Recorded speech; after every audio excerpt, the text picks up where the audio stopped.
వే2 న్యూస్కి ఇచ్చినటువంటి ఒక కాన్క్లేవ్లో సజ్జల రామకృష్ణారెడ్డి గారు అయితే మాట్లాడడం జరిగిందనమాట. అయితే ఆయన మెయిన్గా టచ్ చేసిన టాపిక్స్ ఏంటంటే రాజధాని గురించే ఉన్నాయి. సో మరి రాజధాని గురించి ఆయన ఏమంటారు అంటే, మరి లాస్ట్ టైం ఏదైతే వైసీపీ ప్రభుత్వం ఉందో అప్పుడు కూడా పరిపాలన మొత్తం కూడా అమరావతి నుంచే జరిగింది. కాకపోతే చివరిలో వైఎస్ జగన్మోహన్ రెడ్డి గారు విశాఖపట్నం నుంచి కొనసాగిద్దాం అనుకున్నారు.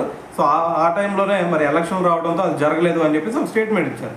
అయితే దాని తర్వాత ఆయన ఇంకో విషయం అంటుంది ఏంటంటే, మరి ఏదైతే ఇప్పుడు కూటమి ప్రభుత్వం అమరావతిలోని రాజధాని అంటుందో, సో దాని గురించి ఆయన మాట్లాడుతూ ఏమంటున్నారంటే, మీరు ఎప్పుడైనా ఒకటి గుర్తుపెట్టుకోండి, రాజధాని ఏరియాలో ఎప్పుడైనా ఇండస్ట్రీలు వస్తాయా?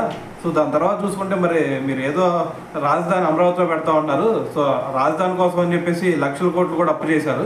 మరి ఆ అప్పు ఎలా తీరుస్తారు? సో ఓకే, మీరు కేంద్ర ప్రభుత్వం దగ్గర నుంచి లక్షల కోట్లు తీసుకొచ్చి పెడితే మాకు ఎటువంటి అభ్యంతరం లేదు. కానీ ఇప్పటి వరకు చూసుకుంటే మరి ఇదే అమరావతి కోసం అని చెప్పేసి మరి చాలా అప్పులు తీసుకొచ్చారు. దాని తర్వాత అప్పుల్లో కూడా చాలా వరకు వృధాగా పోయింది. సో మరి అప్పులు ఎవరు తీరుతారు అని చెప్పేసి ఆయన అయితే కొన్ని ప్రశ్నించడం జరిగిందనమాట.